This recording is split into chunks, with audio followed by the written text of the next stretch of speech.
Hey guys, I have another episode for you this week that was recorded live on Fireside. So no editing. This is a live show. If you want to listen to me record some of these live, download the Fireside app and join the live audience. So this is a part 2. Jenna Lee Rude was on the podcast about a month or two ago on episode 94.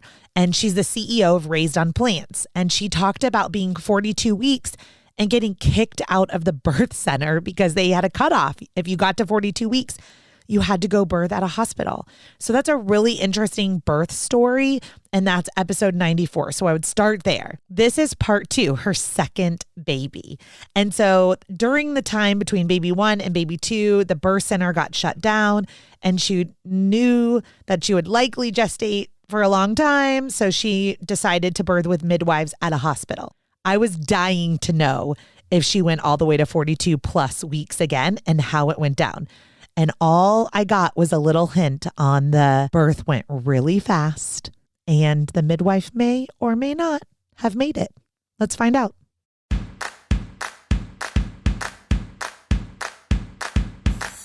What does a contraction feel like? How do I know if I'm in labor? And what does the day of labor look like? Wait, is this normal? Hey, I'm Heidi. My best friends call me Hides. I'm a certified birth doula, host of this podcast, and author of Birth Story, an interactive pregnancy guidebook. I have supported hundreds of women through their labor and deliveries, and I believe every one of them and you deserves a microphone and a stage. So here we are. Listen each week to get answers to these tough questions. Birth Story, where we talk about pregnancy, labor, deliveries, where we tell our stories and share our feelings. And of course, chat about our favorite baby products and motherhood. And because I'm passionate about birth outcomes, you will hear from some of the top experts in labor and delivery. Whether you are pregnant, trying desperately to get pregnant, or you just love a good birth story, I hope you will stick around and be part of this birth story family. Hey, Jenna, can you hear me? Hey, Heidi. Yes, I can. Oh my gosh. Yay. All right. I'm going to cut out this wonderful WaitBot music and we'll get started. All right, WaitBot, you're getting muted. Isn't that fun? Round of applause. So fun. I love it. Hi, Jenna. Welcome back to the Birth Story podcast. How are you? Thank you. I'm so glad to be back. I feel like we were just chatting recently, so it hasn't been too long. I love it. Do you want to be on video? Sure. Yeah. Tell me how to do this. I'm going to invite you because I feel like I've learned how to do it myself. So I'm going to invite you to video mode and then I will turn on my video. As usual, I'm in my closet, in my pajamas. And as usual, you look adorable, like you're camera ready always. I like it. Hey, definitely not always camera ready. We just had a Christmas party. So I'm here for it. And I was like, oh, this is perfect. I've had makeup on anyways. Well, I've been waiting with like literally bated breath. I'm like, I have to hear this story. I know very little. I've avoided all of your stories. I don't even know what you put online because I just was like, I need this to be authentic. I have heard a little bit of rumors and like the title of this is like, did the midwife make it? We don't know. So for those of you guys tuning in, Jenna and I had a long heart-to-heart about Jenna, who she is, our businesses, like her business, all back on episode 94 and her first birth, which was a transfer from the birth center when she gets kicked out at 42 weeks. So if you have not listened to episode 94, and you are listening to this not live, clearly, but on the podcast player later on, then I want you to start there and then come back to this episode. But Birth Story audience, we are live on Fireside. So don't say any bad words, Jenna. I keep saying bad words and then I'm like, maybe you're not allowed to do that. on the app. I'm not really sure. Noted. So we're live. Here we go. Now we left off, Jenna. The last thing we did is I doulaed you. And we did your vision for what type of birth you were looking for. So we're just going to pick up right there. How did you know you were in labor? How far did you go this time? I went to 42 weeks again, which was awesome. I was so much more prepared for it this time. Oh my gosh. Mentally, I was just like, people kept asking me like, oh, you must be so tired of this. You must be, and I'm like, no, I'm good. I'm chilling.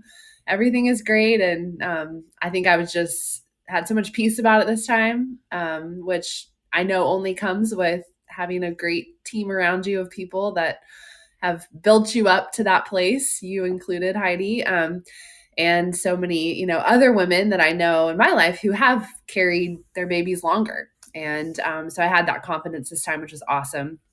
Also had the support of my midwives, and we're just fantastic. So I didn't have the same kind of pressure that I had last time of, induction and all this stuff, because they knew, my wishes with that, wanting to make sure I went into labor naturally if it was possible to do that. And we know your history. We know you gestate to 42 weeks, right? Like that's who Jenna is. You make healthy, amazing babies and you keep them in for as long as possible. Yeah. Now, did you go to 42-0, 42-1, 42? How close to you? It was 42-0. Yeah. It was 42-0. Right there on the dot. Leah, my daughter, was 42-1. So, but that was with a water breaking induction moment. So who knows? Might have carried her along.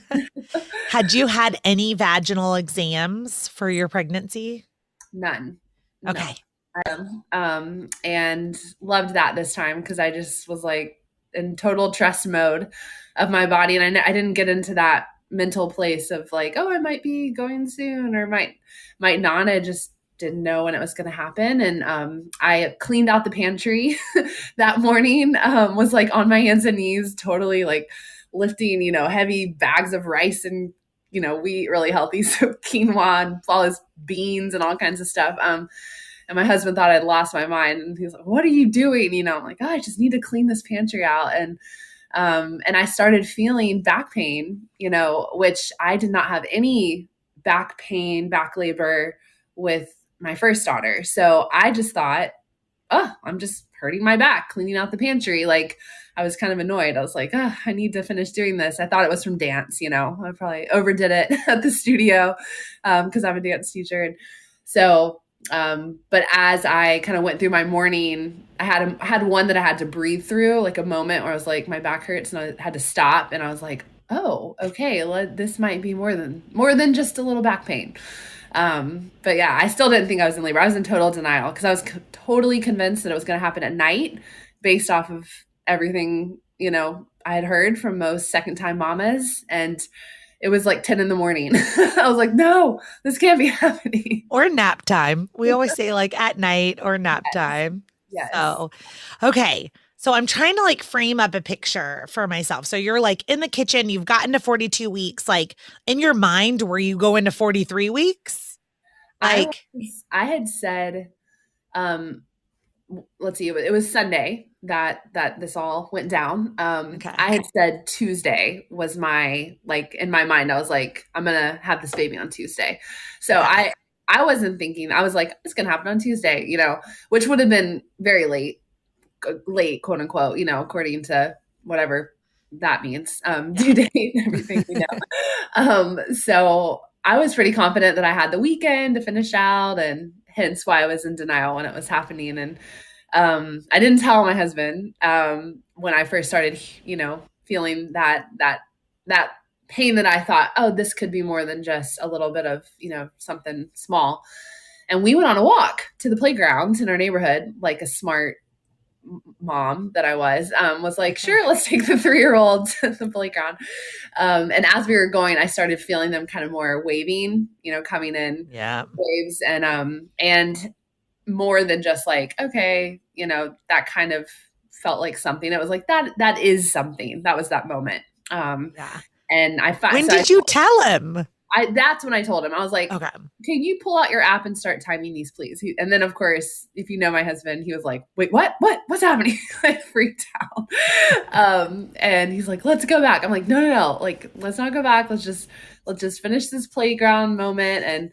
And Leah started to sense something was up, my 3-year-old. And so naturally she wanted mommy to carry her home once we decided it was time to go home. So I carried my 3-year-old because she would not walk and would not get in the stroller and just wanted me to hug her all the way back to her house, which I don't even know how far. It felt far when I was in labor. That's one way to progress labor, Jenna. Jeez.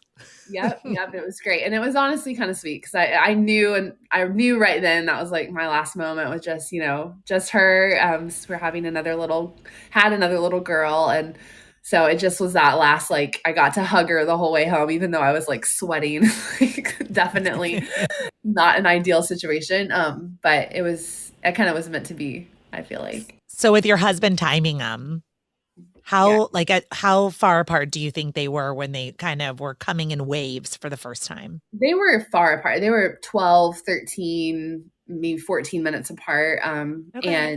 And not like, still, I wasn't convinced. I kept telling him, this is not it. I'm fine. Like, he's like calling my mom. He's like getting everyone, come to the house. Like, Jenna's in labor. I'm like, stop calling everyone. Like, I was mad. I was mad at him for just like, doing what he should have done, which was great. And then we got home and got some lunch. I was like, I need to eat, something if this really is it, so I can keep my energy up. And as I was laying there, I laid on the couch, kind of lounging on the couch, eating. I was like, I'll see if I can get them to stop by laying down. And as I was laying down, they got more and more intense still.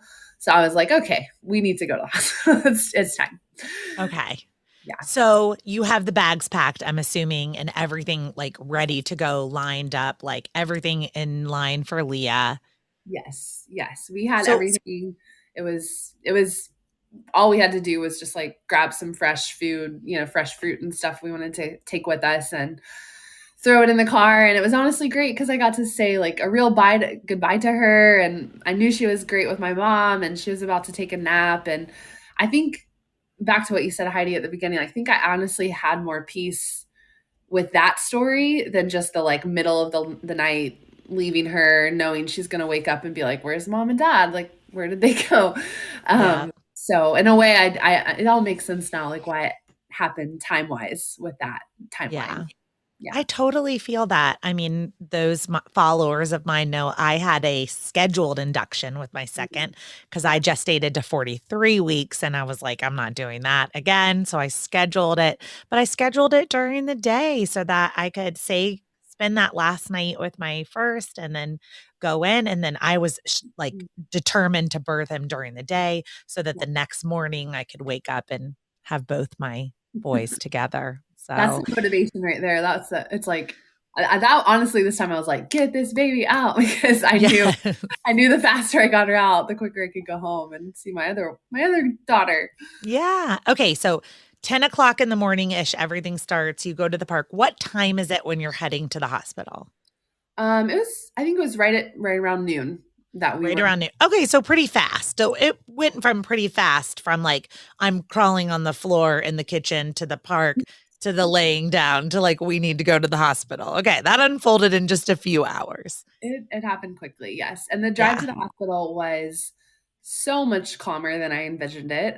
We were laughing and talking, and of course I kept, having contractions every once in a while, but they were not too intense for me to feel like I wanted to just, get out of the car as quickly as possible. We even stopped and grabbed some fresh, food at the grocery store. Jake wanted forget what he wanted. I wanted blueberries or something. I was like, wanting something fresh to keep with us at the hospital. And so we stopped on the way and then got there and was able to like check myself in. It just, in my head, I was nervous about that part, knowing how fast I went with my first daughter, with Leah. And so I was so happy to actually be able to like talk to the nurses and like be present in that, kind of check-in process.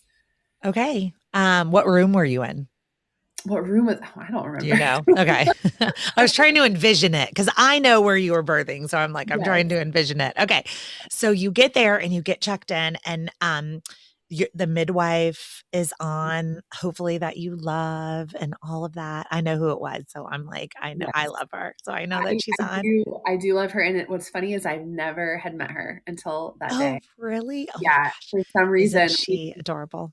I know we didn't get, our paths didn't cross during all those appointments. And so, but that did not bother me one bit because I just love the team that I was with. I was like, I know anyone, in that team is on the same page. And it just took a quick interaction with us. Like she was like, tell me more about your your birth plan and everything, because I know we haven't like gotten to know each other. And I was like, I started to try and explain it. And then I was like, home birth just here. And she was like, oh, got it. Okay, got it. I'm on it. Perfect.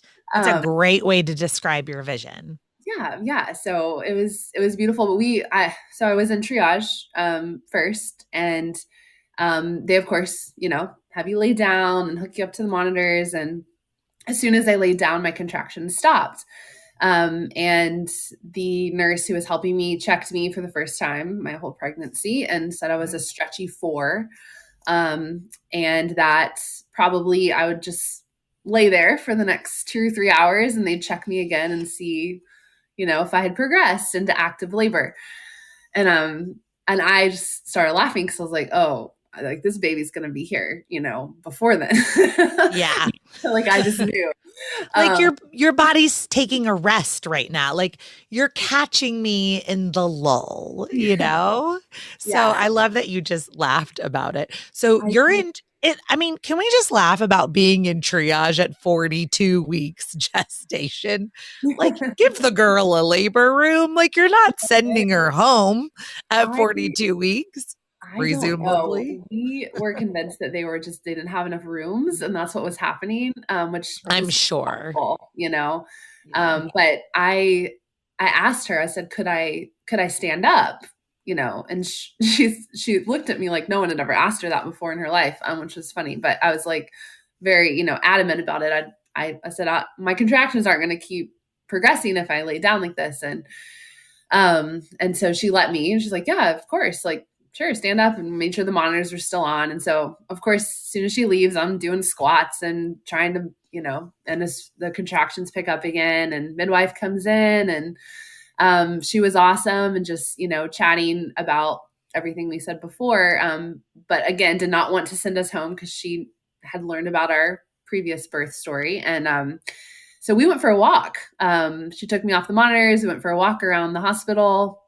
It was actually a beautiful day. I was that 42-week pregnant person walking around uptown Charlotte having contractions on cars and random poles and things. So making a scene as per usual. But after about 3 or 4 contractions, they started getting to the point where my husband was like, we're going back. Like, this is silly. Why are we out here? We're going to have this baby on the sidewalk. So when you first said go for a walk, I thought you meant like the hallways of the hospital. No. But they were literally like, just go walk around outside and try to progress your labor a little bit more and then come back. Yeah. They were not convinced that I was in active labor yet. I'm not sure. I'm not sure why. I think maybe just because I was still 4 and wasn't really showing, like I was working through contractions, but maybe I wasn't being dramatic enough or something. I'm not sure.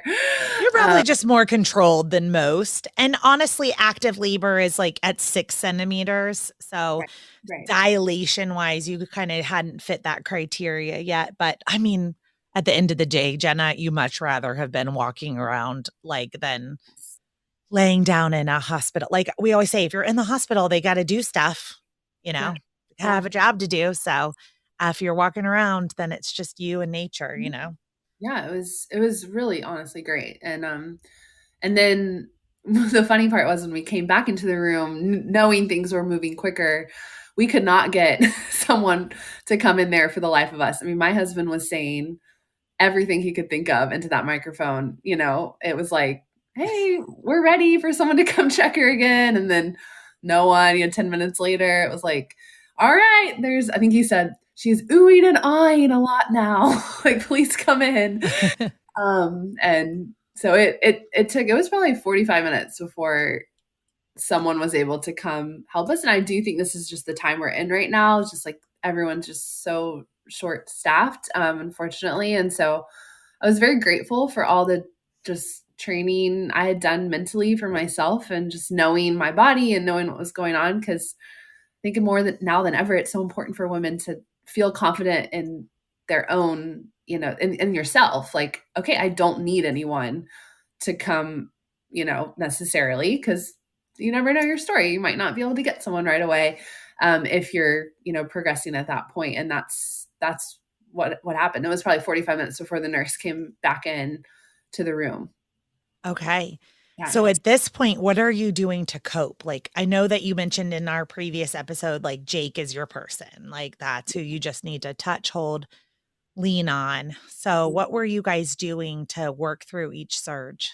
This was a whole different story because it was back labor for the first time. So we were like YouTubing, the hip, what do you call it? The pelvis, double hip squeeze, double hip squeeze. Like, I'm like, okay, look at what she's doing. Like, try that this time. Like, we were just playing around and trying to figure out what would provide a little bit of relief. And I think he was glad he had something to do this time, like actually something that would help. So every time I had a contraction in there, I would do that. And I had my ball, my exercise ball, birth ball with me. So I was on that a lot. I found that I wanted to like lean forward a lot more this time than last time. Wanted to be more like upright. This time I was like wanting to just like release my upper body forward. Yep. That's your body. That's spinning babies 101. That's your body naturally trying to flip an OP baby, occiput posterior, facing, towards the front rather than your tailbone. And it gives more space in your pelvis for her to rotate. Interesting. I didn't know that. So yeah, maybe that's what was going on. So yeah, I was wanting to go forward a lot, but in my head at that point, I was starting to get a little frustrated, a little nervous because I had not been COVID tested yet. I had not done the blood draw, I had not done the things that you have to do in hospital setting to get officially checked in. And I knew I was moving, like my body was moving quickly with this. Okay. So finally, this angel nurse, Abby, came in the room and I knew she was sent from heaven. And I'm just so grateful for her. And literally she came in, took one look at me and took me away and took me to the labor and delivery room and just started making it happen. She just knew. I think she just knew, like, this girl. Oh, pause. You were still in triage? Yes. Again? Oh, yeah. God. I thought you like went to triage, went for a walk, and then came back to a labor and delivery room. No, we still were not checked. Oh, my God. Okay. Well, thank you, Abby. Yes. This is amazing. Yeah. Okay. So you get to a room. We get to a room. It was amazing. And Jake. And you guys are vocalizing. So when Jake's pushing a button the whole time, that's in triage. That's in triage. Yeah. We're not even. Oh my gosh. Yeah. We're not even in the room. You're like, hey, we're going to have a baby in triage, y'all. Honestly, I was like, I'm fine. Like, I just need to know where you want me to have this baby. Like, do you want the hallway? Do you want, like, where do you want it? So honest to God, that was my mindset this time. It was the weirdest thing, and not weirdest, because I feel like mentally I prepared to get to this point, but I truly felt so confident in my body's ability to do this. Yeah. I was not the least bit concerned about people being there or not being there, which is ironic when you hear the rest of the story. But we were just like, okay, just tell us where to go and kind of going with the flow. And honestly did not feel very stressed this time. But she helped us move things along quicker. So we're now in the labor and delivery room. And the problem was every time I had a contraction, I leaned forward, like I was telling you, like it just could not control what my body wanted to do. And so it would knock off the monitor, of course. And they were trying to get that 20 minutes of fetal monitoring so they could take me off of it. So beautiful midwife came in again and helped the situation. She just kind of took a look at what they had gotten and just saved the day. She was like, very far along. Like, let's just take her baby's great. Let's take her off the monitor and Let just her help. do her thing. Yeah, let her do her thing. And I was just so grateful. I was like, thank you for Oh, understanding the way that women's bodies work and just what I needed in that moment, you know? yeah. Did she do a cervical exam again? She did. I was so hesitant. I didn't want to know because I knew it was moving quick, but I was not sure. And she checked me. She said I was an 8 at that Okay. Well, point. So you I are moving quick. Yeah. had moved pretty quick because it was maybe 2 hours from like during that whole kind of transition moment. So it was, and she was like, "Good job, girl." Like, okay. And then ironically, she was like, "Okay, I'll be back in about 2-3 hours to check you again or to see how you're doing." Because I know that's probably normal, for most stories. I And mean, not really for a second time. yeah, Eight for a second time mom at 42 who has a history of fast labors. I yeah, wouldn't have, as your doula, I wouldn't have thought that it would have taken much longer if you were already 8 centimeters. But I'm going off of like date, yeah. like a chart right now. If you were still chatting and talking and not acting like transitiony, like shaking, vomiting, grunty, then, maybe your baby still had some time to come rotate and come down. And I was still So, in control. In my mind, I was in control of the contractions. I mean, I was vocalizing and working through them for sure. But especially once they got me off the monitors, I was so excited to actually do what my body was telling me to do. So I got on the bed and leaned forward into like a child's pose, yeah. and just let my whole upper body relax, and just really tried to just let every muscle just relax and just like let that contraction come and just like really breathe into it. And I was so excited because I got to that place where I felt it. It was happening, but I was comfortable. I was not feeling that Yeah. same intensity. I was just, I mean, I kept looking at Jake. I was like, I could stay here forever. And then, then the logical brain kicks in and I'm like, get up, Jenna, get up. Like, you're too comfortable. Yeah. Get up and make this happen faster.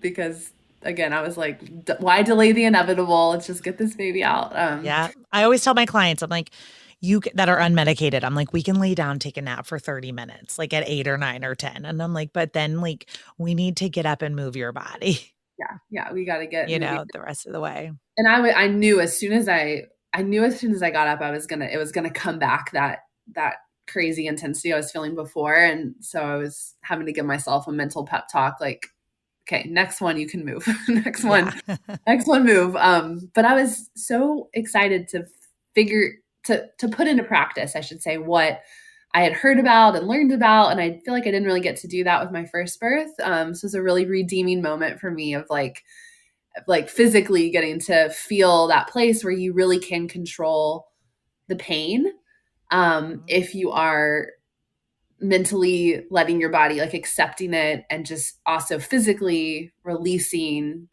and letting those muscles just relax.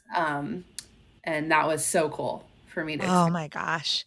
I wish I could have been your doula, but I feel like you have this internal doula that's part of your soul and spirit that was with you. Well, thank you. I was also you know. channeling major Heidi energy many, many times too. So you were there in Well, spirit. we had texted a couple times. Like, you're like, if I get stuck, is it okay if I text you? I'm like, yeah. Yeah. I remember thinking, like, if I'm free, I'll even just like head over. Oh my But gosh. I I love you knew so that you had it. I was like, I'm never going to hear from her because she's got this, much. Well, I'm she's grateful. And got I it. and I did. I got up, I got up off the bed. And in my head I knew I needed to take my sports bra off, which it's so funny the things that you like care about in that moment. But Yeah. I had a cute like labor dress on that I had ordered, so I didn't have to wear the hospital gown. And I was fine with destroying that, but I had my like nice Lululemon sports bra on that I live in, and I was like, I've got to get this thing off me before they cut it off No me. blood. Yeah. So that was my only motivation to get up out of that comfy spot, was to save the Lulu sports bra. Yeah. And as soon as I got up, oh man, it was like, I mean, I feel like I Whoosh. transition right then. Like it was like so intense. And I felt pressure.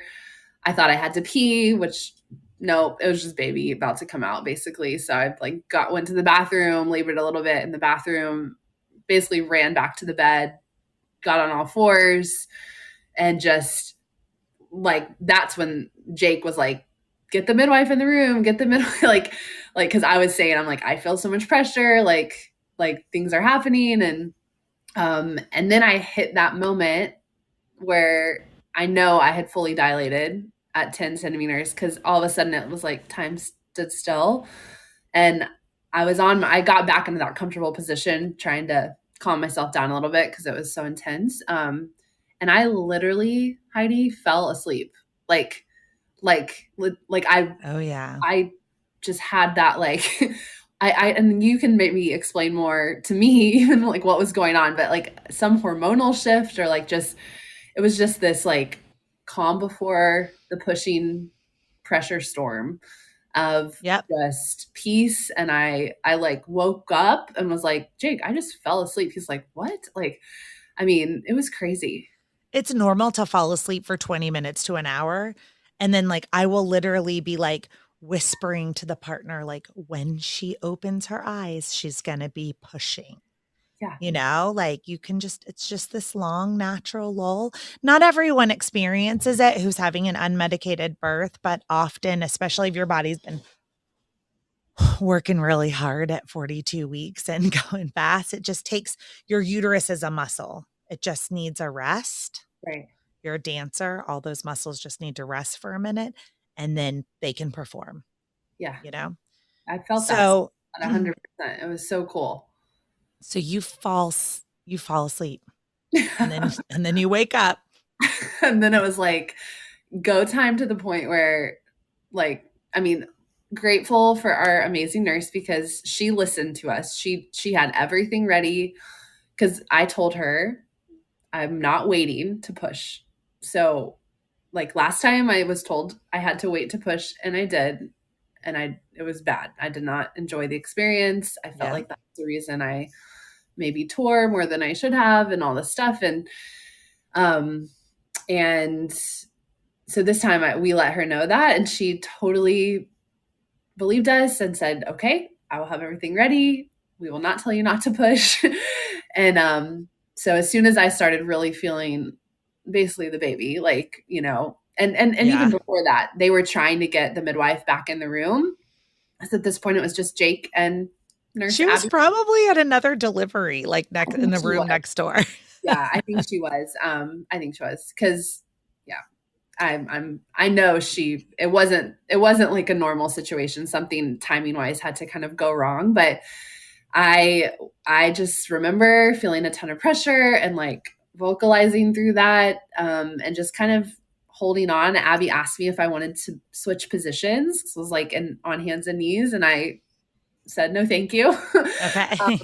And I'm not moving because I felt like I could not move literally. Otherwise my body was just gonna, I don't know, just explode or something. It was so intense. Yeah. Super cool to feel again that baby like drop into, you know, your pelvis, which I felt my first birth and was again waiting for that. I felt that again, which is so crazy and cool. And then my water broke finally. I was wondering. I was like, okay, where's the water? Okay, so then the water breaks. Were you like mid push?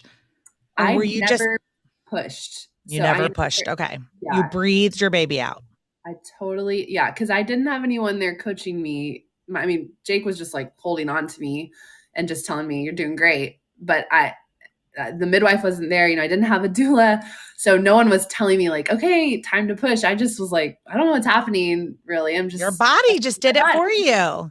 Yeah. I just trusting my body. And I was just literally, I felt like I was just holding on, like I was on a roller coaster, literally, and hands and knees position. And I remember hearing Abby said, oh, okay, your water just broke. Oh, there's her head. Oh, we've delivered in 6. Like it was like, and maybe that's the room I was in, 6. Oh yeah. I remember that phrase over her in her little walkie-talkie, and baby was Did here. she deliver or did you reach down and deliver? She definitely caught her because Jake didn't even know. Like he remembers he was like at my head and he was like, wait, what? There's a baby, baby gets passed under my legs and he was like, she's here. What just happened? Wow. So she handed her to me under, through my legs because I was in hands and knees. So she needed to Oh hand her my to me. gosh. And then she was here. And then 45 people ran into the room. Oh my God. Like it was an emergency, right? You were like, no, I just had the home birth that I wanted, but at the hospital. But Oh, here we go. it was crazy. It was so cool. And the midwife came in and you could tell she was so disappointed. She had missed it. And I was like, it's okay. It's fine. There was nothing to be there. I mean, I hate to say like she missed it, but like you didn't even push. You breathed your baby out. Like your water broke. The baby came right behind, there's not much to, Yeah. wasn't much, wouldn't have been much to be there for, So, Well, and that's the beautiful thing about, I think, empowering yourself. If you're listening to this and you're a mom to be or, wanting an unmedicated birth or trying, for that, of course, everyone's story is different and unique. But if that's part of your heart and your desire, like just knowing that you have everything you need to be able to do it yourself. And this whole pregnancy, everyone kept telling me, "Oh, your baby's going to come so fast this time." Like every midwife, every family member, because I had Leah really quickly last time. They're like, "Your second baby's going to come so fast." So people were talking about, having the baby in the car and where to stop at the fire station and what to do if this and that. And I kept telling everyone, guys, it's fine. I got this. Like, don't worry. And I really felt that. I really felt it to my core. Like, I don't need anyone. I don't need anyone. I'm okay. If that's what my story is, we're good. Like, I know my body can do it. I know I can catch her. And so it was very cool to see that our story actually ended up being literally just the nurse handing her to me and, being able to just trust my body like that. Yeah. Oh my gosh, that's so beautiful. Had you named her in advance? We had, and we had not shared the name with everyone until she was here. So, okay. So tell us all, what's her name? Remy James. Remy James. Oh my gosh, so cute. She's named after my husband's middle name is, or his first name is James. He goes by Jake, but it's a family name. So we're excited. Oh, it's so beautiful. So Jenna, just to wrap up your story. So then, I mean, you're like laying there, she's on you. I mean, were your brain and your body connected at that moment? Like that just happened, or did it take you a second to kind of catch up? What was that like? I just felt so peaceful about it. I mean, we were laughing. Mm-hmm. We were just laughing about what had just happened because it was just very fast and I just was so excited. I remember when I was holding her for the first time, I was just so excited I was like, "Oh my God, that's my story." I just couldn't believe it and was just very filled with gratitude. And she, to this day, is such a calm baby. I mean, she cried once, like when she came out, just I think to let us know she was okay. And then she just, just kind of cuddled in and nursed right away and just was like, to this day, we're 6 weeks in at this point, and she's been sleeping so well and just totally different story than our first daughter, who was a little more difficult with all that. So we just know she's just such a blessing, and it's really been the coolest thing to become a mom of two. So I'm very grateful for that experience, and I would do it 1,000 times over. Anyone listening to this who's like, "You're a crazy person," I would do it again in a heartbeat. It was so awesome. Maybe actually at home next time. I know. I have so much confidence now in everything that I would do that in a heartbeat. Yeah. And your body has already shown you too that you don't hemorrhage and that you have relatively easy labors and that kind was of the thing. other thing we didn't really talk about that I know we focused on a lot last podcast was I did refuse the IV this time, and and it was for me it was a great choice, I think, because I don't like needles, and I was able to just be completely free without anything. And we had the backup plan of the Pitocin if we needed that in a, shot form, but didn't need any of that. And so I was grateful that I made that choice.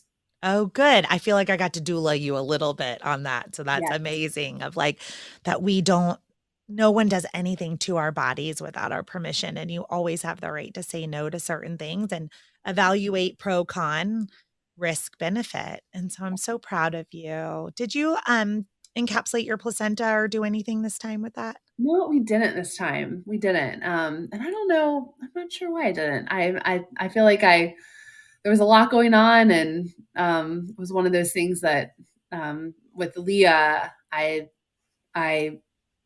wasn't like, it wasn't a huge part of my postpartum kind of experience. So I didn't feel super called to do that again this time. But yeah. Yeah. Well, you have your Juice Plus. Yes. So there you go. They need to do a head-to-head trial with like Juice Plus capsules versus placenta capsules. I know. It'll never happen, but that'll be so good. Now, for all of the Juice Plus lovers out there, are you doing double or what are you doing for your postpartum nourishment?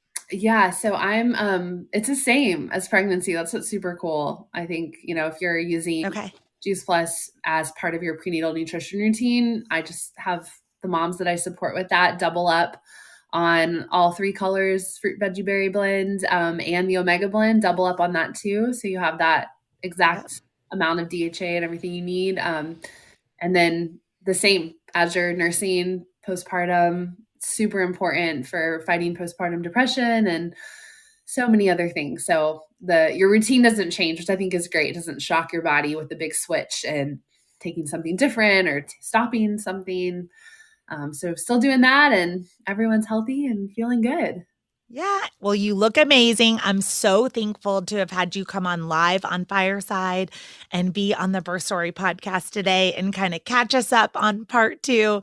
You left us in a cliffhanger on episode 94, you guys. It was such a long, amazing episode with this cliffhanger of like, when's Jenna going to go into labor and what's it going to be like? So I'm just so happy for the finale. So thank you for being on. This is live. It will publish automatically to Fireside, and it will be on the podcast player in a couple of weeks, Jenna, in January. Okay? Yay. Well, thanks for having me on, Heidi. This was so fun.